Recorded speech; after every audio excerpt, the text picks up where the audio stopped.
예, 시청자 여러분 안녕하십니까? 이멍수 변호사님의 정상회담 시작하겠습니다.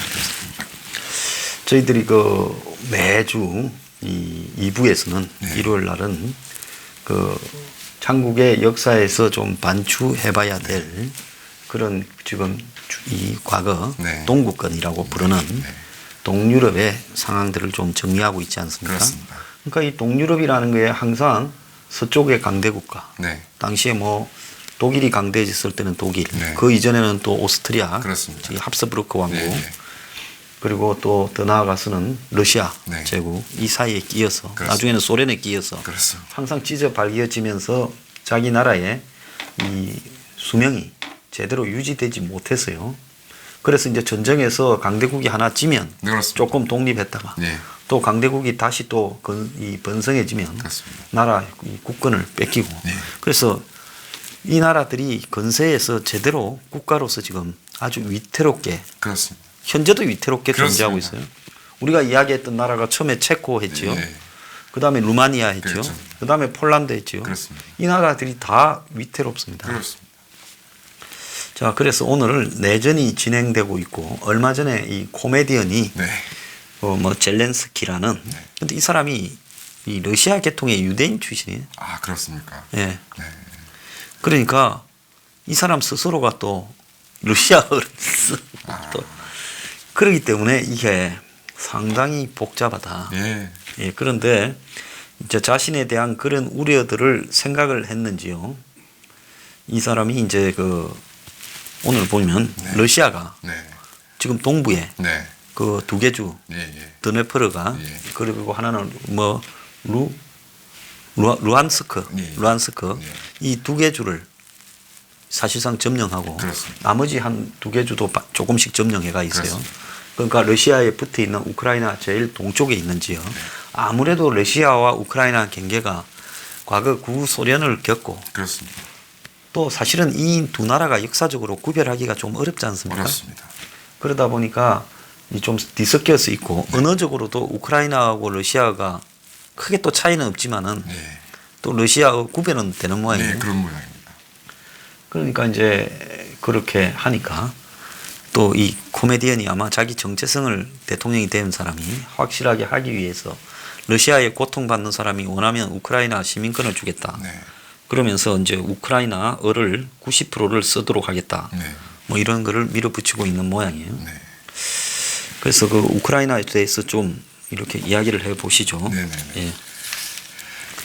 그 우크라이나 같은 경우는 저기 책을 제가 한 권 이제 소개를 해드리면은 저기 허승철의 그 고 논문과 교수 하신 분이 이제 우크라이나 현대사를 쓰셨고 이제 이 책을 많이 참고를 했습니다. 이분은 이제 그 우크라이나 대사도 역임하셔서 상당히 좀 그러니까 학술적이보다는 굉장히 좀 사실적인 내용들을 잘 기술해서 굉장히 좀 저는 개인적으로 재미있게 읽기도 했습니다. 그거 이제 시작하시기 전에 우리가 하나 이렇게 보면 이 우크라이나가 보면 반러시아파와 친러시아파가 지금도 끊임없이 대립하고 그다음에 91년에 우크라이나가 이 소련에서 독립한 이래 끊임없이 반러, 친러가 대결하는 구도였지 않습니까? 그 그림을 제가 하나 넣어드리겠는데요. 그 그림에 보면 파란색, 보라색이 지금 친러 지역, 점령 지역이고 그다음에 거기에 이제 주황 갈색 같은 것이 이제 이 반러대요. 그러니까 모든 대선에서 친러 반러가 대립하고 러시아가 끊임없이 갈등을 조장하지 않습니까? 이게 한국하고 비교하면 좀 어떤 것 같습니까? 그러니까 예를 들어서 이제 우리나라 이제 그 대선이나 이런 데 좀 북한이 좀 이렇게 이러저러한 문제 직간접적으로 이렇게 영향도 끼치고 그 이슈를 가지고 갈리는 거하고 유사한 성격이 있습니다. 그래서 지금 보면 한국에 보면 친북 좌파들이 지금 집권하고 있고 그다음에 반북 또 우파들이 이제 야당으로서 싸우고 있듯이. 그런데 북한이 거기에 이제 지난 지자체 선거도 끝내버리지 않습니까? 그 싱가포르 회담을 하루 전에 함으로써. 그래서 저는 또 내년 총선 전에 북한이 또 쇼를 할 것. 이렇게 보고 있는 똑같아요. 그런 조건을 좀 감안하고 오늘 이야기를 들어주셨습니다. 그래서 우크라이나 간략하게 이제 말씀드린 건 소장님께서 말씀하셨듯이 이제 그렇게 구성이 되어 있고 이제 그 굉장히 유럽에서 러시아에서 두 번째로 큰 영토인데 그게 약 60만 평방 킬로미터고. 남한의 뭐 6배가. 예, 남한의 6배입니다. 남한의 6배고 영국과 독일을 합친 영토보다도 크다고 합니다. 프랑스보다 크다고 그러더라고요. 그 크리미아 반도 뺏긴 거 빼고. 그렇습니다. 인구는 이제 2009년 말 기준으로 4,600만이고. 인구도 한국만 하네, 그죠? 그렇습니다. 예, 큰 나라네. 또 재미있는 게 국토의 60%가 경작지입니다. 그러니까 우리나라 같은 경우에는 이제 국토의 70%가 산지여서 경작이 불가능한 지역인데 얼마나 이제 풍요로운 지역인지 알 수가 있고. 그 완전히 거기 곡창이다. 예. 예. 그리고 이제 또 희한하게 평원 지역인데 토네이도 같은 것도 없어서 네. 자연재해도 많지가 않다고 합니다. 예. 그래서 이제 1인당 이제 GDP는 6,700달러 정도이고 예. 이제 그 지역별로 이제 소장님께서 말씀하신 것처럼 예. 동부로 갈수록 러시아의 경향이 강하고 예. 러시아 이제 친러시아 경향이고 예. 서부는 그 반대입니다. 예. 그래서 뭐 역사를 보시면 이제 뭐 좀 아시는 분은 아시는데 키예프 공국이라는 게 있어가지고 예. 요 이제 키예프에 이제 좀 그 국가가 이제 성립이 됐는데 예. 요게 사실은 이제 또 발전을 해서 러시아 제국의 또 형성의 토대가 되기 때문에 예. 말씀하신 것처럼 사실 역사적으로는 러시아, 우크라이나가 예. 딱 명확하게 구분되지는 않습니다. 그러니까 이렇게 좀 앞서 말씀드린 것처럼 이게 여러 이제 그러니까 굉장히 풍요로운 지역이어서 여러 외래 민족들이 좀 진출로 계속 이제 좀 그 침입을 받아왔고 그러다가 이제 중세에 이제 들어오면은 이제 코자크라고 아마 이제 그 영화 대장 부리바 뭐 이렇게 우리 어릴 때 그 고작 영화가 아주 대단했죠. 예. 지금도 텔레비에서 가끔 하는 상연을 하더만요. 예. 그래서 이제 그게 뭐냐면은 이제 그 우크라이나에 이제 그 정착된 농민들인데 이제 타타르족들이 이제 습격을 하니까 거기에 대항해서 군사 조직을 구성하게 되고 군사 조직을 구성하게 되다 보니까 어느 정도 정치적 기구가 형성은 되는데 이게 이제 뭐 고대 국가처럼 이렇게 율령을 반포해서 딱 일국적인 체제가 아니라 약간 부족 연합체 좀 느슨한 형태의 이제 그런 것으로 구성되어 있었고, 근데 그렇기 때문에 상당한 정치적 자율성과 독립성을 가지고 있으면서 또 경제적 평등을 지향하던 민주적인 운영체를 가지고 있었다고 합니다. 예, 그러니까 이제 고작 기병이라는 것이 그렇습니다. 러시아 제국과는 한때 부딪히기도 하고 그렇습니다. 또 복속된 다음에는 가장 강경한 러시아 제국의 용병처럼 사용되고 예, 그러고는 전쟁터에서는 아주 용맹해서 네. 기상을 이렇게 했는데 그 사람들이 왜 말을 탔는가 하면 이 지역이 네. 곡창지대고 평지가 많고 산이 별로 없으니까 말 타고 다니기에 제일 좋았을 제일 것 좋은. 같아요. 예. 그래서 이제 결국은 이제 그 1762년에 러시아 에카테리아 2세 때 이제 그 코자크 지역이 말씀하신 것 복속이 되면서 이제 러시아 영토로 완전히 편입이 되는데 그래서 그 이후에도 사실은 이제 뭐 그러니까 어떤 민족적 대립은 별로 없었고 이제 19세기 말에 전 유럽이 이제 민족주의적인 이제 그게 상향들이 발현되기 시작하니까 우크라이나 지식인들도 이제 우크라이너 문학 뭐 이런 것들에 관심을 가지기 시작했는데 사실은 러시아하고 크게 구분되는 점은 아니었던 그런데 겁니다. 이게 역사적으로 사실 따져보면 역사학자들은 우크라이나의 수도가 키예프잖아요. 그렇습니다. 벨루루시 수도가 민스크잖아요. 그렇습니다. 그다음에 러시아 수도가 이제 모스크바, 옛날에 산트페테르부르크도 뭐 여름 수도처럼 뭐 이렇게 있고 있는데, 근데 원래 러시아의 발언이 키예프 공국에서 시작됐다고. 그렇습니다. 그러니까 원래 저기 추운 지역이라 갖고 네. 뭐 거의 야만인 뭐 게르만 같은 이런 사람들만 좀 살고 있었는데 슬라브족들이 그게 이제 처음으로 그쪽에 추운 북유럽 쪽에 나라가 생기기 시작한 게 이제 그 이해는 도시국가들. 그렇습니다. 뭐 지금 리투아니아니 뭐 달린이니 이런 것들이 뭐 에스토니아니 라트비아니 이런 게 다 도시국가입니까? 그렇습니다. 한자 동맹에서 그렇습니다. 이제 그 무역을 하는 이제 무역연맹에 있던 도시국가 형태로 있었고 제대로 된 큰 국가를 형성하지 못했잖아요. 중성 때. 그러다가 이제 키예프 공국에서 이제 떨어져 나간 무리가 이제 동쪽으로 이동을 해서 모스크바에 이 왕국을 세웠다. 이렇게 봐야 되는 거 아니겠습니까? 그렇습니다. 그래서 이제 결국 그렇게 되다가 이제 20세기 초에는 이제 그 저희도 뭐 사회 교과서나 세계에서 교과서 나온 것처럼 이제 동쪽에 뭐 철강 지역들이 개발되기 시작하면서 이제 공업화가 됐고 그다음에 이제 1차 대전 같은 경우에는 대표적으로 또 러시아와 오스트리아의 전투 무대 이후에는 또 독일에게 점령도 당했었습니다.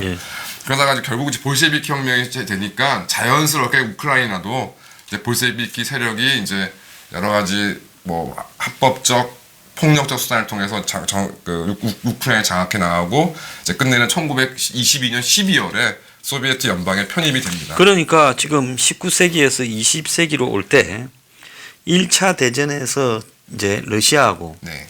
이제 오스트리아, 그렇습니다. 이제 독일 예. 이렇게 이제 러시아하고 오스트리아 한 편이었지 않습니까? 그렇습니다. 그러면서 이제 러시아하고 오스트리아, 네, 독일하고 독일, 오스트리아가 한 네, 편이고 네. 러시아하고 이제 싸우는 전쟁을 부분에서 그 부분에서 이제 러시아 밑에 숨도 못 쉬고 있다가 그렇습니다. 이제 독일 편에 붙어서 예. 정부를 세웠죠. 친독 정부를. 네. 그거는 핀란드도 그랬지 않습니까? 그렇습니다. 그러니까 그 당시에 근처에 있던 나라들은 네. 러시아 밑에 숨을 못 쉬던 러시아 나바리에 속하는 나라들은 그렇습니다.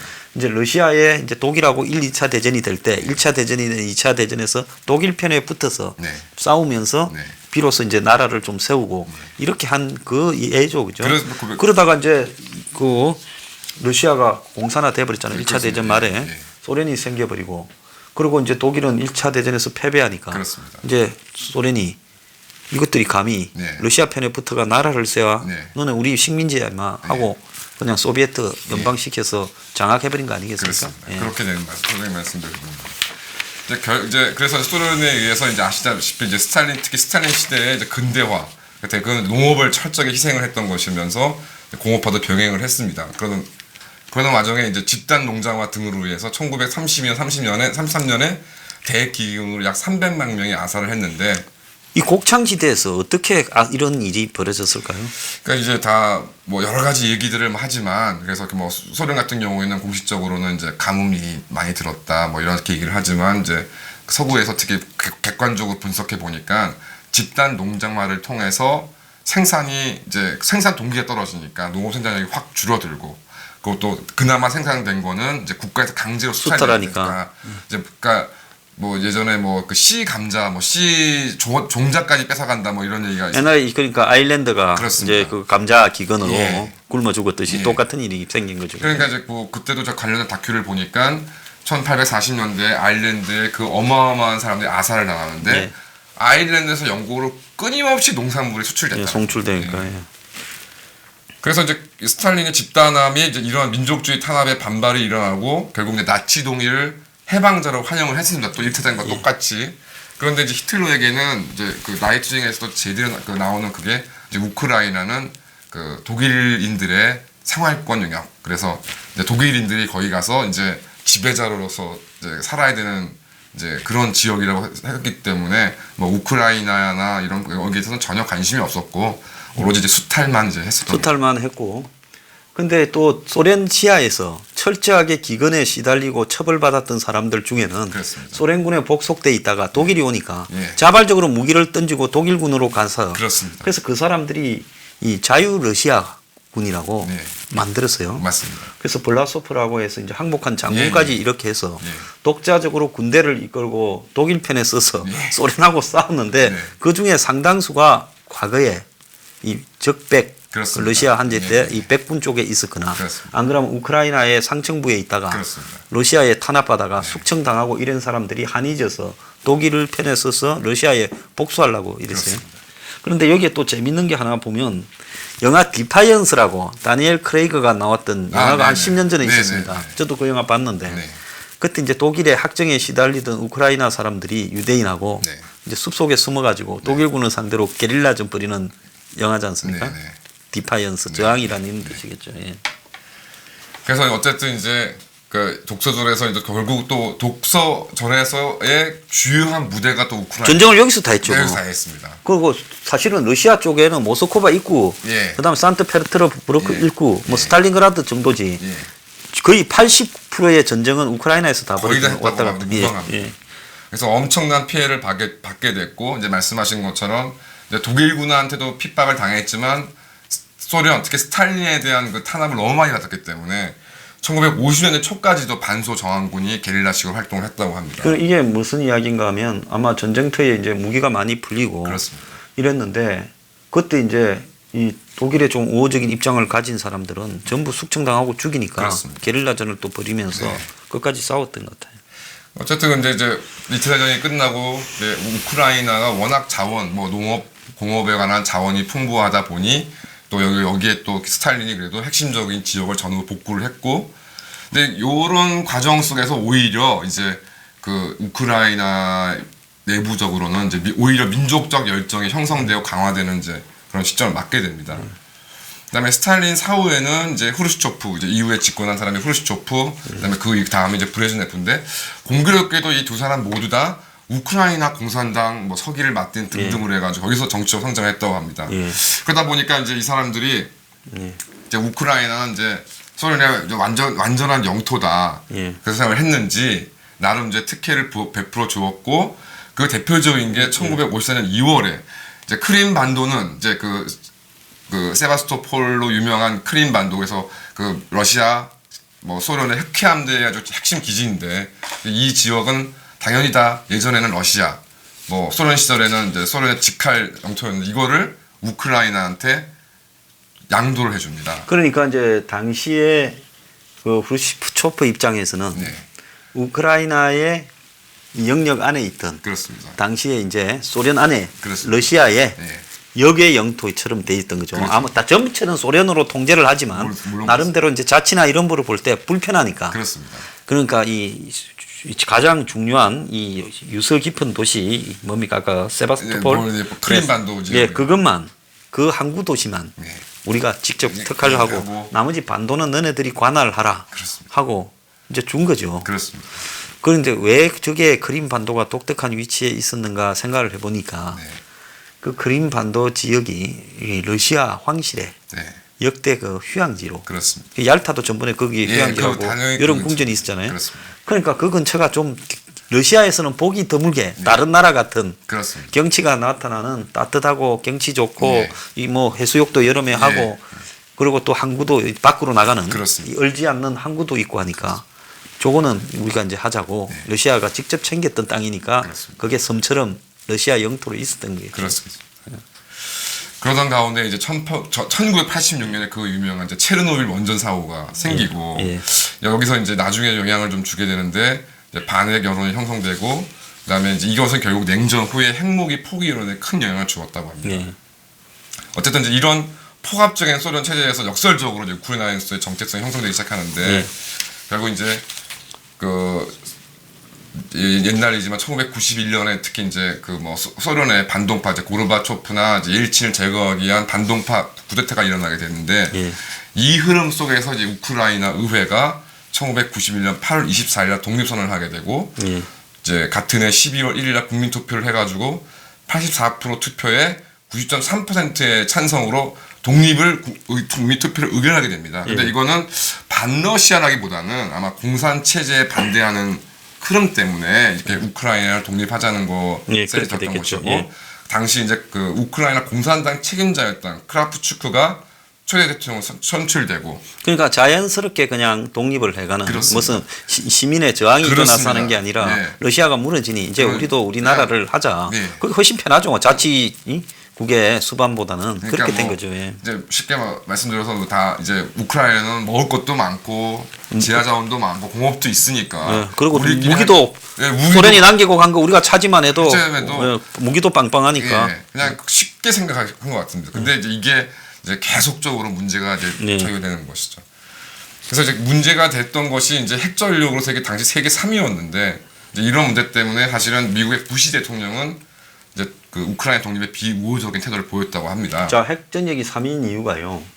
핵이 당시에 ICBM이나 또 중거리, 단거리 미사일이 러시아가 서유럽 쪽에 가까이 붙여야 되니까 당연히 핵을 어디다 배치했겠어요? 우크라이나 쪽에 그때만 해도 뭐 ICBM도 있었지만은 그건 별로 몇 개 안 되고 유효한 거는 전부 그 서유럽을 겨냥한 그러니까 전부 우크라이나에 배치를 바짝 당겨서 해놓은 거죠.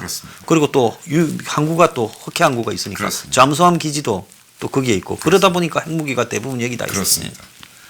그러다가 이제 결국 미국도 이제 우크라이나의 전략적 가치를 이제 좀 인식하게 돼서 클린턴 정부 이제 시절에는 좀 적극적으로 좀 지원을 하긴 한다고 합니다. 이제 최근에 문제였던 크림 반도 문제가 벌써 이제 이때가 문제가 되는데 이제 1991년 1월 21일 날 주민 투표를 통해서 크림 잡지 공화국이라는 걸 인정을 해주긴 합니다. 그런데 이제 나중에는 결국 대통령은 뽑지 말고 이제 그냥 행정 수반이라는 이름을 통해서 그냥 자치만 이제 인정해준 쪽으로 됐다가 결국은 이제 나중에 러시아가 푸틴이 다시 또 이제 손을 대게 되는 빌미를 제공하게 됩니다.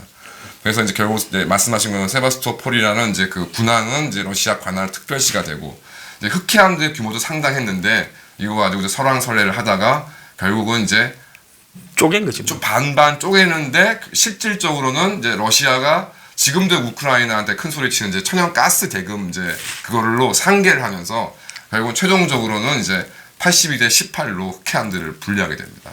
그러니까 러시아 입장에서는 사실은 흑해함대가 분리되고 이러면서 엄청난 항공모함 이런 게 운영비가 없어가. 그렇습니다. 그래서 크루츠코 사고 같은 거 보면 예. 잠수함 사고 예. 그런 핵 전력 항공 그 잠수함을 운영하면서 거대한 운영비가 없다 보니까 사고가 나버린 거예요. 그렇습니다. 그러니까 러시아가 감당이 안 되니까 일부는 너 갖고 가라고 그렇습니다. 준 거지요. 예. 5철로도 팔았는데. 그렇습니다.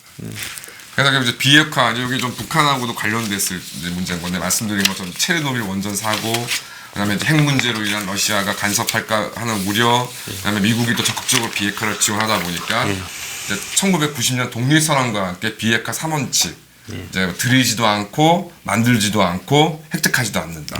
이때 이제 나오는 것이고. 그런데 결과적으로 이제 이렇게 우크라이나가 적극적인 협조하에 이제 비핵화가 이루어지는데 결국 이렇게 비핵화 3원칙을 내세운 지 거의 한 10년이 경과된 2000년대 초에야 결국 대륙간 탄도미사일 최종 해체로 비핵화가 마무리되었으니까 지금 현재 북한 같은 경우에는 아마 최소 10년 이상은 무조건 걸린다는 것이 여기서도 확인될 수 있습니다. 그렇게 봐야 되겠죠. 예.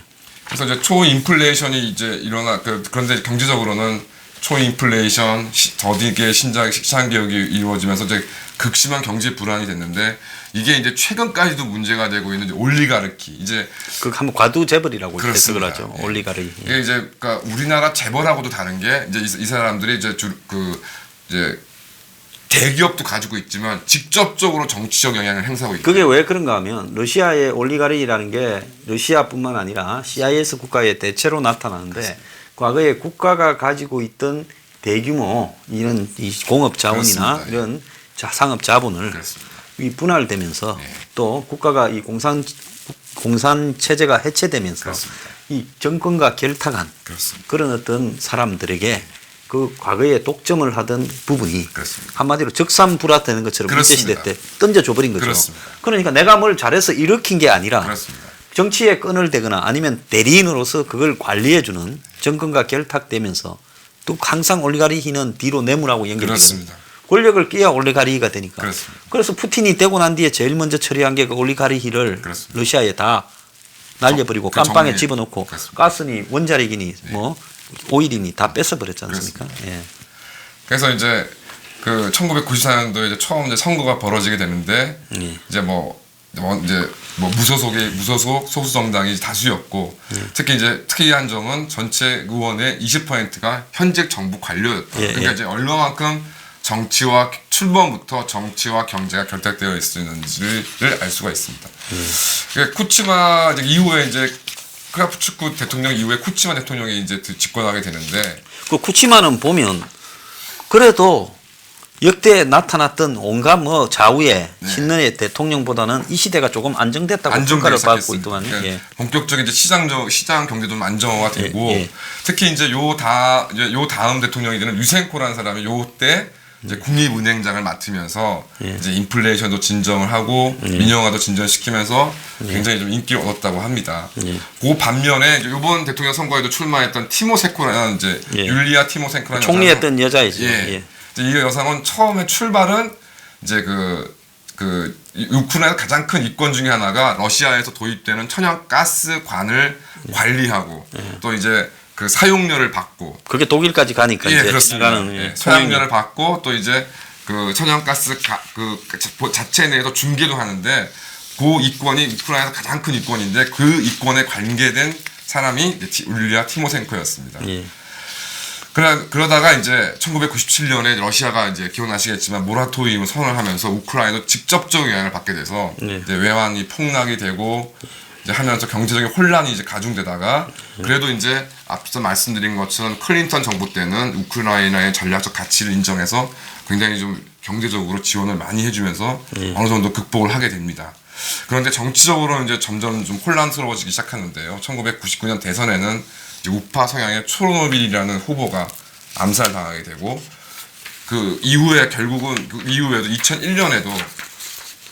2001년에도 이제 언론인 공가제가 살해됐는데 나중에 알고 보니 쿠치마 대통령 측근 경호원이 이제 베닐첸코가 폭로하기를 이제 이거 쿠치마 대통령이 직접 암살에 개입이 됐다. 그 다음에 이제 뭐 기타 쿠치마 대통령이 미 스텔스기가 추적 가능한 미사일을 이라크에 판매를 지시하는 이런 음성이 이제 또 노출돼서 이제 서구로부터 고립을 당하기 시작하게 되고 이때부터 이제 러시아에 이제 밀착하게 됐다고 합니다. 그러니까 2002년 3월 31일 날 이제 이게 우리나라 지금 현재 상황하고도 좀 많이 연관이 되는데요. 그리고 쿠치마 대통령은 이제 어용 야당을 조직을 해서 그러니까 자기가 집권당은 이제 과반수를 얻지 못하게 하지만 상대 야권인 유센코가 이끄는 야당이 또 과반 의석을 못 얻도록 그런 지금 뭐 한국에 지금 이번에 이 패스트 트랙을 우크라이나에서 배워왔나 봐요. 네, 그렇습니다. 그래서 전반적으로 좀 이렇게 중간에 결론을 말씀드리면 이제 우크라이나 제가 내용을 좀 보니까 대한민국의 과거와 미래를 보는 듯한 느낌, 그런 느낌이 많이 듭니다. 그래서 이제 아마 잘 아시겠지만 드디어 이제 오렌지 혁명, 그래서 이러저러한 정치적 혼란 속에 오렌지 혁명을 이제 벌어지게 됩니다. 그러니까 이제 쿠치마까지는 보면 이제 소련에서 러시아에서 독립하지는 않고 그렇습니다. 친내를 하면서 또 미국에서 또 이익도 뜯어내는 이런 걸 왔는데 그렇습니다. 당시 이제 쿠치마가 삼성 개헌을 지도하면서 이제 또 여러 가지 의용 야당을 만들고 그렇습니다. 이런 독재가 되니까 이제 오렌지 혁명이라는 부분이 친 이제 서방 그때 당시에 티모센코라는 여자가 주도해서 그렇습니다. 인기를 좀 얻었죠. 그래서 이제 그 당시 이제 그 쿠치마 대통령이라는 그 체제가 얼마나 웃겼냐면 이제 헌법에는 이제 삼선을 하지 못하게 되어 있으니 근데 이제 그 우크라이나 헌법재판소를 이제 쿠치마 대통령이 장악하고 있었다고 합니다. 그러니까 이제 헌법재판소에 그러니까 현행 헌법상 나는 삼선이 가능하냐 그랬더니 헌법재판소에서 삼선 가능하다고 퇴석도 내려주고. 한국의 헌법재판소와 비슷하네요. 그러니까 이제 앞으로의 미래를 보는 느낌이 많이 듭니다. 그래서 이제 뭐 당연히 뭐 이제 뭐 경찰, 검찰 이런 건 다 장악을 했고. 그 다음에 이제 이렇게 됐는데도 결국은 워낙 이제 실정이 거듭되다 보니까 이제 도저히 삼선 출마는 이제 할 수 없겠다. 포기를 하고서 그 도네츠크 주지사, 도네츠크는 동부에 있는 지역이다 보니까 러시아와 친한 이제 야누코비치라는 사람을 이제 선택을 해가지고 이제 당선을 시키려고 합니다. 근데 이제 웃기는 거는 오히려 또 정보기관은 좀 이런 면에서 좀 중립적이었다고 합니다. 근데 반면 이제 세무당국 같은 경우는 유센코를 후원하는 기업을 막 세무사찰하고 보복 관세를 내리고 또 장악된 방송 언론은 템니키라는 방송 지침에 따라서 뭐 철저하게 이제 통제된 이제 언론 이제 보도만 했고 이러다가 올리가르키 이제 아까 말씀드린 과두 재벌들 상당수도 야누코비치를 지지하게 됩니다. 요게 이제 이런 상황에서 벌어진 게 2004년 4월에 무카체보라는 시에서 시장 선거가 있었는데 유센코가 지원하는 발로가 후보가 57%의 득표에서 1위가 되는데 선거관리위원회에서 갑자기 그중 3분의 1이 무효표다. 지금 한국의 조혜주 상임선거 선관위원 그런 문제가 앞으로 선관위가 장난을 칠 수 있을 소재가 연상이 안 될 수가 없죠. 그래서 이제 당선이 변복이 됩니다. 그러다가 결국은 2004년 9월 5일에는 이제 그 유명한 유센코가 독국물 그때까지 보면 유센코가 티모센코하고 짝을 이루고 이럴 때 상당히 잘생긴 미남이었는데 그렇습니다. 그때 이제 독극물을 얼굴에 맞으면서 얼굴이 상당히 형태가 흉터가 지게 되고 그러니까 성격도 이제 앞서 말씀드린 것처럼 이제 경제통으로 이제 국립은행장으로서 경제 안정에 굉장히 견제 안정을 친서방적으로 또 해석되고 그렇게 됐었는데 이 일을 다 하고 나서 성격도 좀 변화를 해서 굉장히 쾌접적인 인물로 됐고 이때 당시에 기억하시겠지만 러시아가 아주 노골적으로 야누코비치를 지원하게 됩니다. 그렇게 되다 보니까 이제 심지어 러시아 그 정교 총주교까지 이제 지원하는 이제 그런 웃지 못할 일이 있었는데 결국 요게 이제 어떤 우크라이나 국민의 반감을 불러일으키게 돼가지고 최근에는 러시아가 이렇게는 그러니까 아주 노골적으로 하진 않는다고 합니다. 그래서 그때 보면 1, 2차 막 선거 결과가 뒤집혔잖아요. 그렇습니다. 그래서 이제 2004년 10월 30일 날 대선 1차 투표가 이제 이것도 참 우리나라 내년 총선에서 이제 한국당이 최소한 1당만 되더라도 어떤 일이 벌어질지가 날 수 있는데 그러니까 대선 1차 투표에서 이제 유센코가 이제 1등을 차지하게 되니까 막 방송사 기자들이 갑자기 부정선거에 항의하고 이제 그 언론 지침을 거부하고 선언을 한다고 그러고 정보부에서 이탈자들이 나와서 유센코에게 정보를 제공하고 이제 이런 일이 벌어졌는데 이제 문제는 11월 22일 2차 결선 투표가 이제 실시가 되는데 이제 서방에서 이제 주로 추구 조사를 담당하다 보니까 유센코가 53%, 야누코비치가 44%를 득표했다고 서방에서의 객관적인 추구 조사는 나왔는데 정작 선관위원회는 야누코비치가 49.5%, 유센코가 46.6%를 득표했다 발표하면서 이제 그 당선인을 야누코비치 선언하게 되는 사태가 벌어지게 됩니다. 이러면서 본격적으로 이제 오렌지 혁명이 시작되는데 이걸 어떻게 가능했냐면 첫 번째는 이제 그 야누코비치를 지지하는 특정 주에는 득표율이 비정상적으로 높아서 도네츠크 주 투표율 같은 경우는 96.7%라는 이제 투표율이 나왔고, 근데 이렇게 이제 비정상적으로 높은 투표의 득표를 분석해 보면 전부 야누코비치를한테 투표했다는 걸로 드러나게 된 거죠. 그 표가 한 280만 표가 될 거라고 이제 그 당시 추정됐고, 심지어 투표 집계를 컴퓨터로 조작했습니다. 그러니까 중앙선관위 위원장이 이제 비밀 코드를 누출 의심받고 있는데 조라니 팀이라는 이제 특정 팀이 이제 광 케이블에 접속을 해서 중앙선관위로 집계되는 그 투표 집계 정보를 조작까지 했다는 것이 드러나게 됐습니다. 광 케이블을 통해서 투표 집계 단어 놓을 종류는 단어. 이제 여기서 참 우리나라에 또 취재하는 바가 있는데, 그나마 이제 말씀드린 것처럼 헌법재판소는 이제 완전히 그 당시 집권 세력에 장악됐는데 대법원은 또 희한하게 그렇게 되지 않았다고 하네요. 그래서 결국 2004년 12월 대법원에서 재선거를 결정하게 됩니다. 그때 보면 엄청나게 그 우크라이나에서 이 시위가 일어나고, 그렇습니다. 그래서 오렌지 혁명이라고 했고, 그런 과정을 통해서 이제 마지 못해서 이렇게 유센코의 승리를 선언하게 되는 결과가 나오지 않았습니까? 그래서 러시아의 영향을 받는 국가에서 거의 시민혁명이 일어났다 이렇게 해석돼서 우크라이나 전망을 아주 좋게 봤는데, 그 뒤에 이제 벌어진 일이 또 점점 점입 과경입니다. 그렇습니다. 그래서 재선거는 결정이 됐는데 이때 이제 헌법 개정이 또 이루어지게 됩니다. 이러면서 이제 총리가 내각을 사실상 총괄하게 돼서 대통령의 권한이 상대적으로 약화돼서 사실상 이제 이원 집정부제가 형성이 되고, 그다음에 의회 진출의 이 경우는 또 의회 진출의 정당 수를 줄인다는 명분으로 비례대표제를 강화를 하게 되니까 지금 똑같네. 한국에서. 그러니까 당연히 이제 이렇게 그러니까 영국이나 미국처럼 정당의 민주적인 구조가 정착되지 않은 상황에서 비례대표제, 예전에 우리나라도 전국구, 돈전자 전국구 그렇게 되다 보니까 한 뭐 100만 불이면 국회의원이 된다, 이런 이제 구조가 정착이 되고, 지금까지 이게 우크라이나의 정치와 경제를 발목 잡고 있다고 합니다. 그래서 이 어떤 우여곡절 끝에 유센코가 이제 대선에 승리하지만 이전에 정치 및 경제 부정에 대한 처벌은 전혀 이루어지지 않았고, 이제 심지어 아까 앞서 말씀드린 언론인 이제 그 살해인 사건에 연루되었다고 하는 뭐 전 내무부 장관, 뭐 그러니까 야누코비치 선거 자금을 담당했던 자가 의문의 권총 자살하게 되는 그런 이제 일이 벌어지게 됩니다. 그래서 결국 유센코의 동맹자 말씀드린 이제 그 율리아 티모센코가 총리가 임명되지만 결국 이제 포퓰리즘 정책을 뭐 쓰게 되고, 결국 경제적으로 더 악화가 되고요. 이걸 이제 제어하기 위해서 푸틴이 이제 천연가스를 가지고 장가버리는 거예요. 러시아에 장가버리고 반대하는 유센코를 고역피죠. 계속 이제 얘기가 되고, 이것이 현실적으로 문제가 되니까 결국은 이제 또 마음이 사람들이 또 파퓰리즘에 휩쓸려서 유센코를 또 반대하는 쪽으로 가고 친러로 가고, 그러다 보니까 이제 그래서 야누코비치가 또 총리가 되고 뭐 그러니까 그러면서 러시아 영향력이 이제 회복되면서 결국 이제 오렌지 혁명 2년 반 만에 이제 정치 무관심이 팽배하게 됩니다.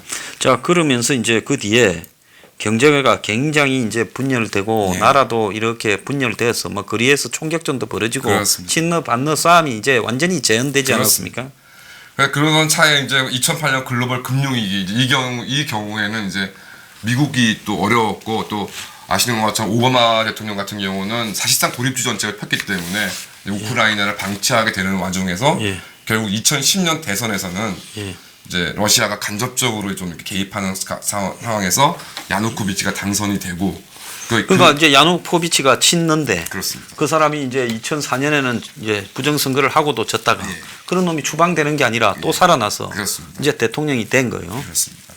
그 이후에는 이제 포로셴코라는 사람인데, 그러니까 이때 야누코비치가 또 중간에 쫓겨나가 도망가지 않았습니까? 맞습니다. 그래가지고 이 사람이 집에다가 동물원을 뭐 호랑이를 키우고 막 온갖 부패를 이렇게 하다 보니까 이제 그것도 야누코비치 밑에서 또 티모센코가 또 총리를 이렇게 해먹었어요. 그러니까 이 여자도 오렌지 혁명의 주역에서 부패한 정치인이 돼버린 거죠. 그렇습니다. 자, 그래가지고 이제 이 티모센코가 이제 뭡니까? 깜빵을 가요. 네. 부패 혐의로. 네. 그러니까 오렌지 혁명의 스타가 나중에 깜빵에 간다. 한국에서도 앞으로 벌어질 일이라고 저는 그렇습니다. 보는데요. 그러다가 이제 2013년에 반정부 시위가 격화되면서 그렇습니다. 이제 그 뭡니까? 야누코비치가 러시아로 비행기 타고 도망가 버리지 않습니까? 도망갔습니다. 예. 그러면서 이제 유혈 사태가 일어나고 이제 그러면서 이제 포로센코가 다시 벌어진 선거에서 이렇게 승리하는데 이 포로센코도 또 올리가리 일원이고 그러니까 이 양반이 이제 쿠치마, 유셴카, 야누코비치의 측근으로서 다 요직을 역임했던 사람인 겁니다. 그리고 초콜릿 제플이라고 그렇게 불리우는 사람입니다. 그래서 이제 조금 온건한 사람한테 그렇습니다. 또 넘겨줘서 권력을 재현한 부분이죠. 그렇습니다. 자, 그러다가 이번에 이제 포로센코가 이제 이 선거에서 압도적으로 져버렸지 않습니까? 거의 75대 25로 젤렌스키한테 져버려서 이제 권력이 넘어가 버렸는데, 근데 이 젤렌스키는 러시아 출신 유대인이고 러시아어를 사용하는데 또 이렇게 혼란스럽고 부패가 만연한, 그리고 국가의 통치력이 붕괴되고 있는 친러 반러가 싸우고 있고 국민들이 패를 나누어서 싸움질하는, 어떻게 보면 한국하고 비슷한 꼬라지가 그렇습니다. 있어요. 그런데 여기서 이제 뭐 교사 출신이 어느 날 대통령이 되는 그런 영화에 출연해서 인기를 얻어서 또 현재 정치에, 부패한 정치에 환멸이 난 사람들의 지지를 받아서 국회의원이 한 명도 없으면서 이름만 당을 갖고 승리를 했어요. 선거 혁명이 일어났는데, 그렇지만은 사람들은 이렇게 희망을 가지기보다는 저거 또 안 될 거다라고 절망적으로 바라보는 시각도 많아요. 자, 이 우크라이나 적지 않은 나라고 역사가 유서가 깊은 나라인데 왜 이 모양을 겪고 있다고 봅니까? 그러니까 결국은 이제 뭐 우리나라하고의 차이점은 이제 아무래도 민족적 정체성이 형성되지 못한 이제 그런 부분도 물론 문제가 있지만, 우리나라와 유사한 점은 이거라고 생각합니다. 그러니까 우리나라 같은 경우 대한민국은 확고한 한미일 동맹 체제 속에서 번영을 구가하다가, 그러니까 편을 동맹에서 확실히 선 거죠. 확실히 서서 가고 있다가 어느 날부터 희한한 뭐 이상한 뭐 민족성 뭐 주체성을 강화한다는 등 그런 얘기들이 하다더니 어느 날 이제는 한미일 동맹은 확실히 아닌 것 같고요. 그렇다고 지금 북중러 동맹 쪽에 가담된 것도 아니고. 그러니까 이 그러니까 한미일 동맹에서 벗어나서 일로 좀 가는 듯한 의심을 받고 있죠. 그렇습니다. 그러니까 지금 미국이나 일본이 한국에 대해서 불편하게 하는 거고, 또 중국이나 러시아는 중국은 한국이 제일 약한 골이라고 생각을 하고 한국을 집중적으로 때리고 있죠. 자, 여기에 우크라이나가 절여된 데는 완중국의 비극이다. 그러니까 중간에 끼어 있는 이 국제적인 거대 어떤 제국주의 세력으로 중간에 딱 끼어가 있다. 서방과 동방 사이에. 그러니까 저 나라가 나라로서의 정체성을 유지하지 못한 채 국민들이 양쪽 편에 찢어 발겨져서 서로 싸우고, 이러다 보니까 러시아가 친러 국민들을 또 이 크림반도 떼가고도 이 동부에 또 이제 드네프르 그다음에 그 유명한 옛날에 소련 시절부터 거기에 콤비나트라고 해서 공업지대로 중화학, 뭐 한때 비행기도 거기서 만들었어요. 안토노프인가 하는 비행기도 거기서 만드는 걸로 알고 있어요. AN. 그런데 그런 부분을 이제 그쪽은 거의 전쟁터가 돼버려서 거기 우크라이나 특수전 부대가 드네프르 공항에서 다 죽었죠. 결사 항쟁을 몇 달 하다가 이 소련의 이 지원이 아니라 사실은 소련의 스페츠나츠 같은 이 뭡니까 특수부대가 그러니까 이제 뭐 옷을 갈아입고 다 와서 거기서 전쟁을 하는 거죠. 그러니까 푸틴의 얘기로는 이제 그 사람 그 러시아 친러시아 반군 이제 그 의용군 뭐 이렇게 얘기하는데, 사실은 알고 보면 어제까지는 러시아 군 정보에 있다가 특수부대 군복을 벗고 그냥 월급 많이 주고 거기 보내갖고 무기도 다 대주고. 그러니까 우크라이나 군대가 거기에서 용감하게 싸우다가 전멸당한 게 그 영화로도 나왔어요.